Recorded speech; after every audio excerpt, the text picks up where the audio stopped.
Hello there. How are you doing today? I hope you're all well.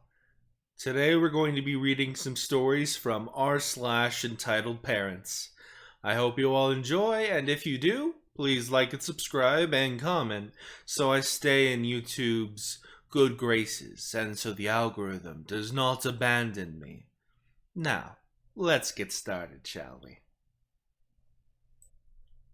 Mom thinks it'd be hilarious to have her child hold up a sign saying he's been kidnapped. I was telling this story to a friend of mine the other day and was told I should post this here. I'm a former police officer who had to retire due to being badly injured, but this was one of my last calls before the incident that forced me into retirement. I worked for a small town police department with only 5 or 6 police officers on duty at a given time, and we each covered a vast swath of land. My beat mainly was the rural area and country highway that passes through our little town. One clear sunny afternoon, I'm doing speed enforcement on the highway when my radio crackles to life of a possible kidnapping in progress, and the dispatcher proceeds to provide the details of the make and model of the car, including the female driver with short blonde hair. I proceed to get onto my computer and see if there are any more details given about this. And sure enough, there is in the call log. It provides even more details saying, RP, reporting party, reports that a young kid sitting in the hatchback part of the vehicle with a sign that says, Help, I've been kidnapped. Call 911, and their hands appear to be tied together. While this call is within our jurisdiction, they're nowhere near me, so there's nothing I can do at the moment besides other officers and sheriff deputies who are already looking for the vehicle. All is quiet for the next 10 minutes. Everybody is behaving themselves and driving the speed limit when my radio crackles to life again. We're getting another call regarding the reported kidnapping. They're now traveling S on County Highway 123, and my ears perk up and my heart starts to race as that vehicle is coming to my direction and will be here any minute. As I'm waiting for the call, dispatch gets 3 more calls from the fellow drivers who have seen this young kid holding up the Help, I've been kidnapped sign and had called 911 to report it. With this stretch of highway being very flat, I'm able to see cars miles and miles away, especially if I'm using binos. And sure enough, here comes the van, and the van passes me, and I can see the female driver who matches the description given by the RPs, and the kid sitting up against the sidewall in the hatchback area. I don't pull out right away, just in case this is an honest-to-God kidnapping. I don't want to spook the driver and get into a high-speed chase. Not to mention, I'm completely alone, and in this type of situation, you want to have a decent amount of backup in case they decide to run, shoot it out, or whatever. So I wait until she's a good mile or 2 away, then I pull out and tail her from that distance until I can get some backup. Luckily, there was a highway patrol barracks not too far away, and they heard my call for assistance. Just as we passed the road that leads to the highway patrol barracks, I see 4 trooper vehicles pull out behind me, so I fall back and let the troopers take lead in the case, in case this turned to be a chase that they'd be in position. Well, we're getting into position to stop the van. We're talking about how we're going to approach the situation. Are we going to do a soft traffic stop and proceed as a regular traffic stop and just pull the driver out of the vehicle? Or are we going to do a full felony stop? We decided to do a full felony stop, so we spread out across 4 lanes of traffic and turn all our lights on and blip our sirens at the same time. The female doesn't pull over to the side of the highway in the breakdown lane, but instead slammed on the brakes and stops in the middle of the highway. We all position our vehicles to give us the maximum amount of coverage in case of a gunfight. and then get out of with our weapons drawn, while ordering the female driver out of the vehicle. We should have known if something was up as soon as she got out of the vehicle. She started screaming, "It was a freaking joke!" But right now, we're not too interested in what she has to say. The point man keeps telling her to keep walking backwards until we tell her to stop, and then get down on the ground. She complies, and she's cuffed. Next, we turn our attention to the female passenger, whom we didn't know at the time, as we couldn't see her face, was the female driver's 13-year-old daughter. But none, we ordered her backwards to get on the ground and cuffed her. We did this for the next 4 passengers who were riding in the 4 seats back in the back of the van. Once we got all perceived threats out of the vehicle and secured, 2 troopers went up to clear the vehicle, while another trooper and myself rescued the young boy who was bowling from the hatchback and put him in the back of one of our vehicles to get him away from his perceived kidnappers. The whole time, mind you, the driver and the female passengers kept yelling, "It's a joke! He's my son/brother! I can't believe you guys!" So after securing everybody in separate vehicles, we start to get to the bottom of this situation. The first person we talk to is a young boy, who has since calmed down after the female trooper got him a stuffed dinosaur and a snack, and began to ask him some questions. This is when we learned the whole thing was the female driver's and her daughter's sick idea of a funny prank, since the van was full and they decided to put the young kid in the hatchback. They thought it'd be funny to make a sign saying, "Help, I've been kidnapped," and have the young boy hold it up while somebody else in the van recorded the reaction of other drivers as they read the sign.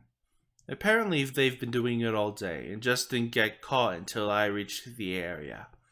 After talking to the other passengers, who were all under the age of 16, and learned it was mainly the idea of the mother and the teen daughter, and after some discussion with the county DA on how it should be handled, we were told to kick the 4 teenagers in the back loose with no charges, to write the teenage daughter the juvenile equivalent of a ticket for inducing panic, and last but not least, save the best for last, for the mom.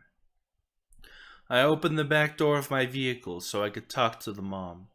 As soon as I did, she started to get out of the vehicle when I told her to stay put. She said, "Why? Why? Don't you need to take the handcuffs off me so I can sign the ticket you're going to give me, right?" I said, "It's not quite that simple. I'm afraid you're in a bit more trouble than a simple ticket. You're going to be charged with several felonies." This is when she lost it and started screaming over and over again, "It was a freaking joke. I can't believe nobody can take a freaking joke anymore.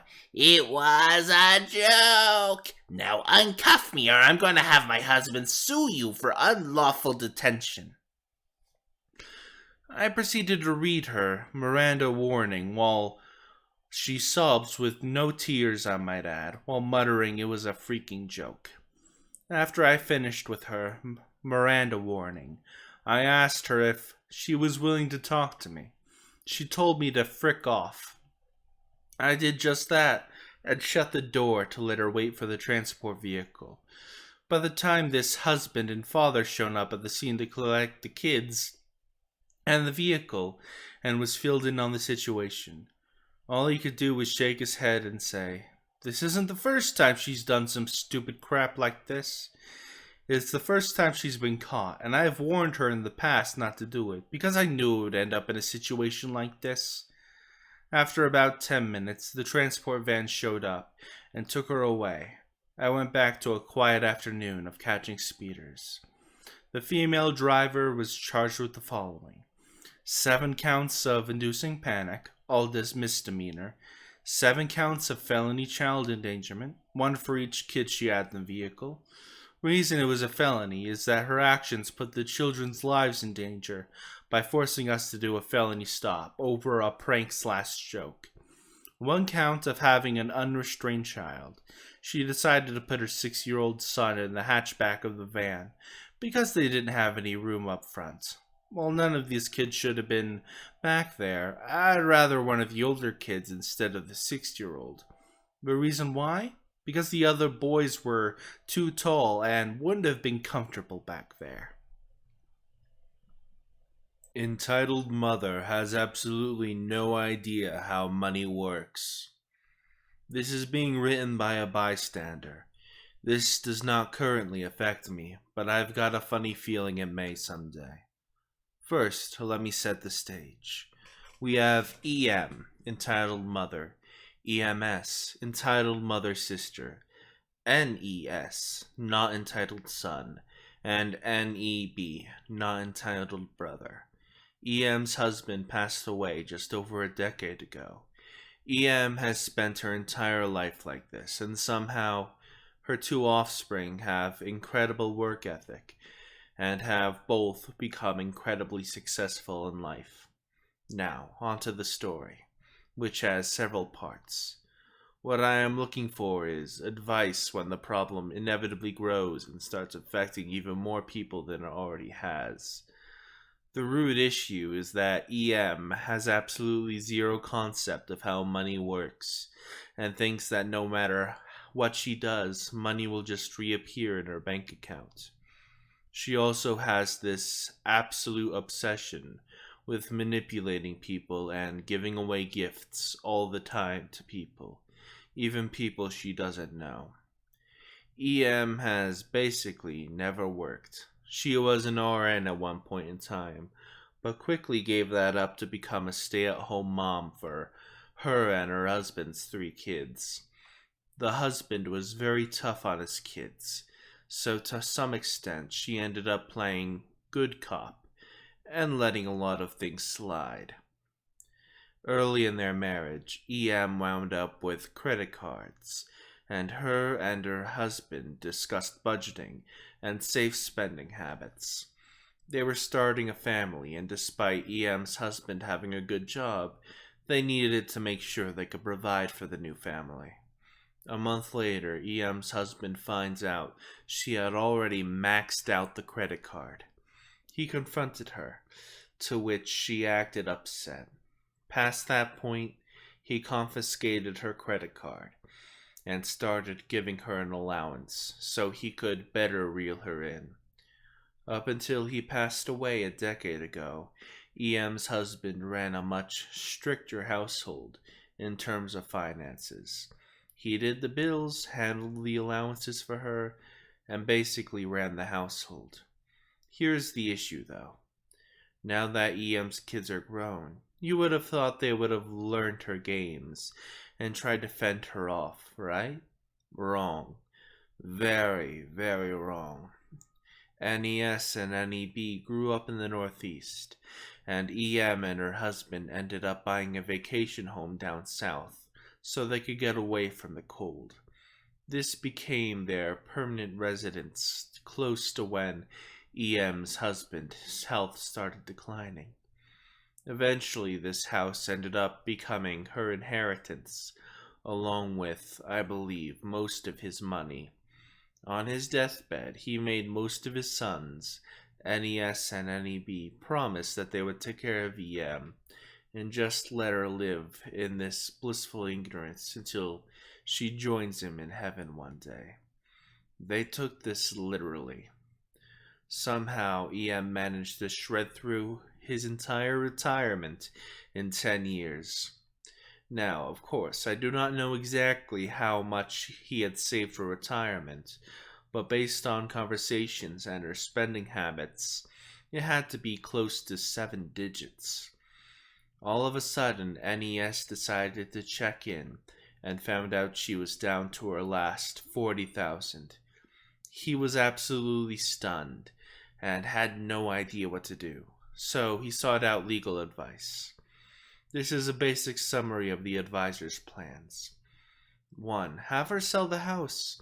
It's a huge house on a plot of land worth a lot of money. 2 floors. She had bad knees. Plus, it is uninsured because of how out of code the place is. 2. Have her move to a nice condo or apartment with the money. Or 3. take over her finances, but NES decided they did not want to take over her finances. They had a long talk with her, and she broke down sobbing and crying, saying it wasn't fair, and they didn't know what they were talking about. In the end, they just decided to let her be. Now it is about 1 year later, and we are positive she is out of money and won't tell anyone. Her sister, EMS, accidentally let it slip that she was actually paying EM about $1,000 a month of her own money, coupled with EM's Social Security, to try and stop her from burning out the money. Despite this, we know she is close to being out. So what can be done? Obviously, someone needs to take control of her finances, but she refuses to sell the home and is 100% accepting free government handout money and care packages from her NES and her sons. My thoughts on this are, while it may be cruel, you just gotta let her live as be. If she's willing to take government handouts, she could probably live comfortably on her home, or at least semi-comfortably. I live in an apartment and get disability, personally, as of recording this video. I have to wear a tight belt most of the time, but I live fairly comfortably. Now, the most important part is you probably shouldn't give in to her begging, because she'll probably beg for money, and you can't give it to her, otherwise she'll just fall into that lifestyle again. As much as it pains me to say it, you need to put her on cold turkey, essentially. I hope you enjoyed. Please like and subscribe, it helps the channel a lot. See you next time.